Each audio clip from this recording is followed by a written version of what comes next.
Hello all, welcome once again to Football Pass. A chance to talk Rangers in detail, good and maybe slightly less good, in the company of the Rangers great, of course, David Weir, who certainly had an illustrious career north and south of the border. Delighted to have his company once again. Davey, let's start with the good. Another win for Rangers in what is the start of a big week as they return to European football. And I guess they are tightening their grip on this league title, are they not?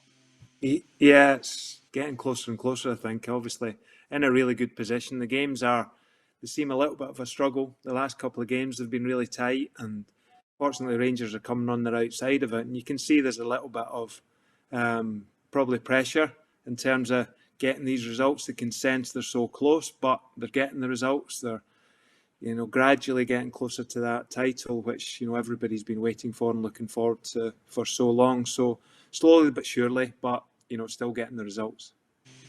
Yeah, I just had to remind myself, actually, apart from that League Cup defeat, obviously, in December, they hadn't lost a game since Leverkusen in the Europa League, and that was back in August. That's an extraordinary run, an extraordinary season. It is. It's incredible, I think, when you look at the actual details behind it. Obviously, the focus is on, winning the league, but when you actually look at the run that Rangers have been on, both in terms of not being beaten, not conceding goals. I think they've only conceded one goal at Ibrox in the league this season, which is unbelievable, in terms of a record and a consistency of performance. And, there's been variations in team selection, but on the whole, it's been pretty solid. I think the goalkeeper, Alan McGregor's been outstanding. Connor Goldson, James Tavernier, Borna Barisic have been almost consistent throughout. So there's been a good degree of stability there, but the results they're unprecedented, really, in terms of the quality and the consistency. Yeah. And although he's been able to call on those key players and have that stability, they've rotated and they found other ways than the obvious. It's not been all on, for instance, Alfredo Morelos to score the goals. If you're getting double digits from your fullback, then you're having a good season. But he's found different players to step up in different games to get the job done. That's excellent. Another reason perhaps why they're having this extraordinary run. Yeah, I think that's really important. I think we're over-reliant on Alfredo Morelos possibly last year, and I think when he stopped scoring, I think Rangers really struggled. But this season, that's changed. They've addressed that. They've brought in Kemar Roofe and Cedric Eaton. They've obviously still got Jermaine Defoe there as well. And as you say, other aspects and other areas of the team have been contributing to that as well, really well. Ryan Jack scored on Saturday in a 1-0 win, which was really, really important. And getting people like that contributing as well just makes the task that much easier. So there has been an over-reliance, I think, on the past on one individual, but they've addressed that. And as you say, that James Tavernier lead way both in terms of scoring goals and assists. It just makes the job that much easier. Now, how do you see their chances in Europe? They've obviously drawn Royal Antwerp, Belgian club, in the first knockout round. They were unbeaten and had a really good run against some very good names and pretty good teams in the group phase. So they will fancy their chances, won't they, over two legs? I think Rangers will. I think they've got to, and it'll be a tough game, in terms of probably a little bit of a step up in terms of where they are now. It's games are coming thick and fast. The priority is always going to be the league, but there's also that incentive in Europe to do well, to do better than they did last year. So they'll think they've got a chance of winning. There's no doubt about that. I think they've got a chance of progressing and getting to the next stage, but it will be tough, and the focus will be on the league undoubtedly, because that's always the main thing. But it's a nice distraction. It's nice to have different opposition. It's nice to probably get away from the league for a little bit just to refocus as well.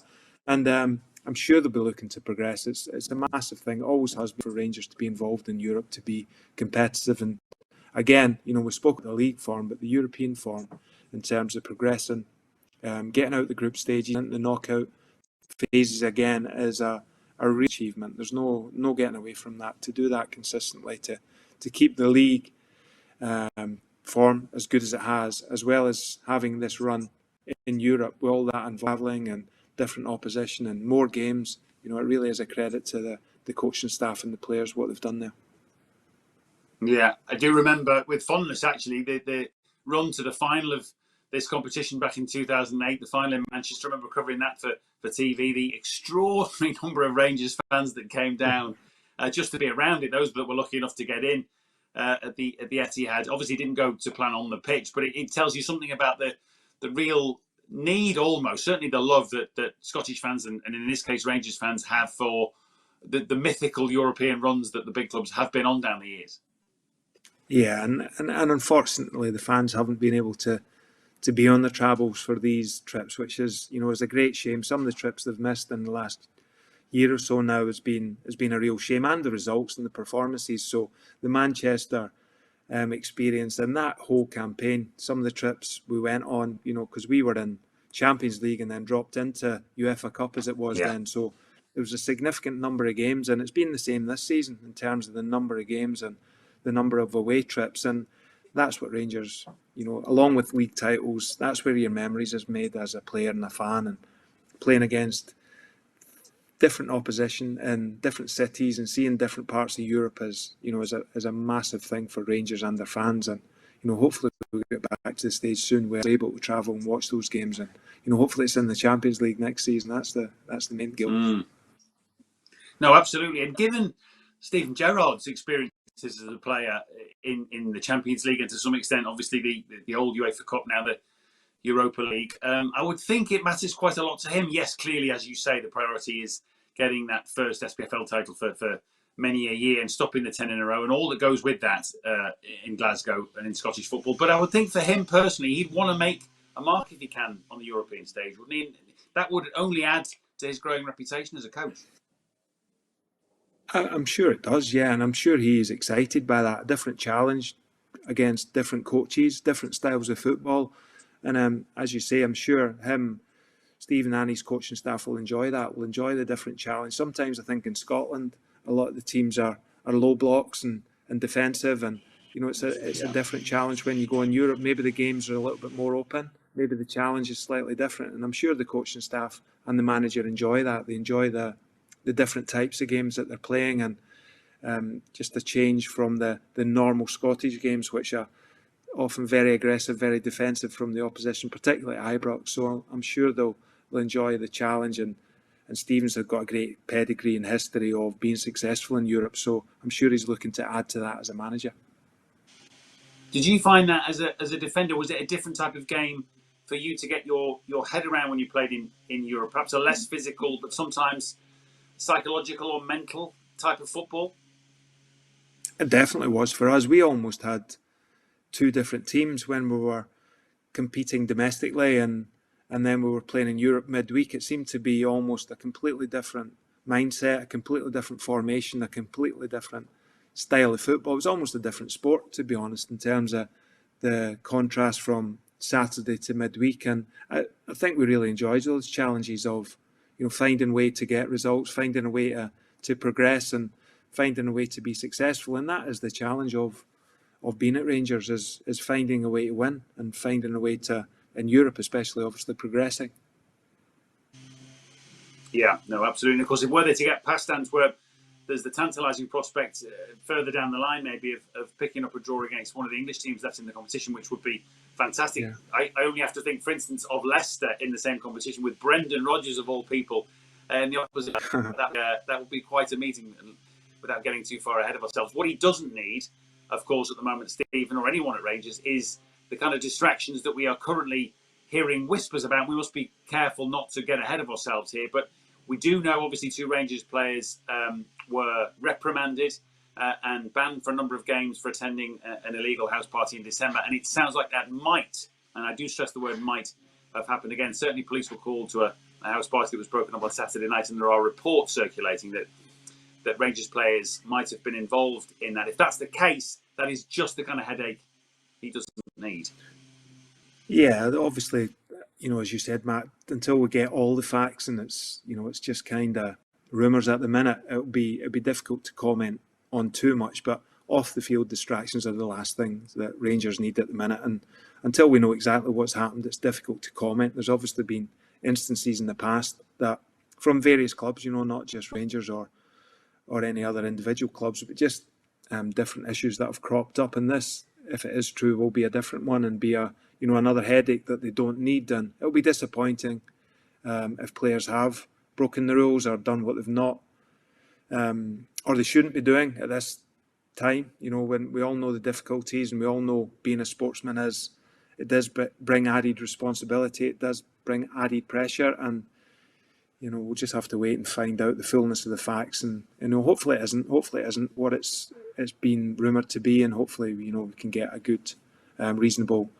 explanation for it. But it doesn't sound great, and as I said, until we know the whole facts and what's actually happened, I'm sure we'll wait as that develops. Yeah, for sure. And you're right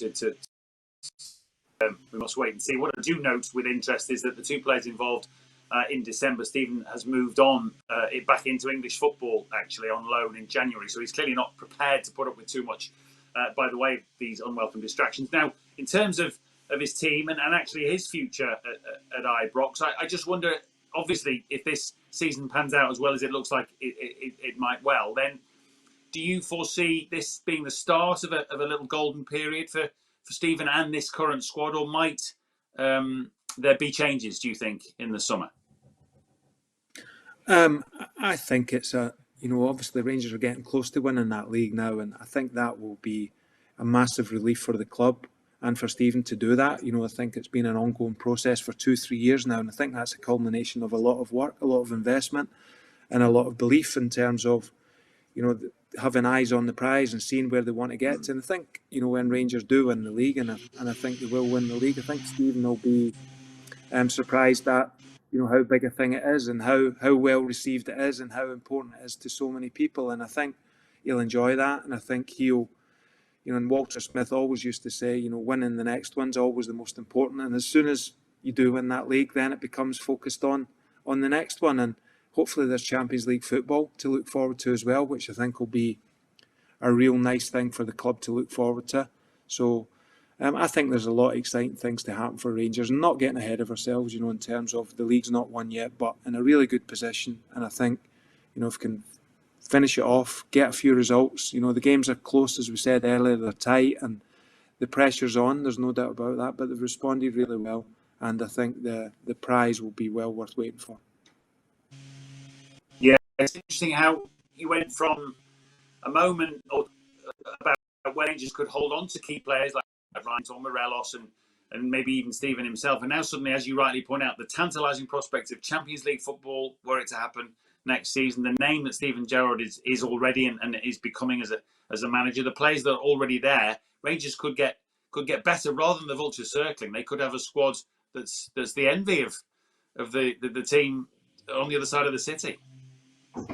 Yeah, I think you're right, and I think Rangers have done really well to hold on to their players. I'm sure they've had offers for some of the players in the recent times, and they've made a decision to keep hold of the players with the hope of winning the league and with the hope of getting into league football. So, obviously if those players and the manager, they get experience of Champions League football, they go up a notch, their value goes up a notch, and then all of a sudden that becomes a really clever move to keep those players there. So there's so much at stake, and that is the reality of being at Rangers. You're playing in big games, there's big prizes at stake, and everybody benefits when you're successful. And I think that, will remain. I think Stephen's spoken very well about that, about focusing on the next game, about the short term, and then the longer term will take care of itself. But there is a real big upside in terms of qualifying for Champions League, getting into those group stages, and and playing on that stage both as a manager and a player.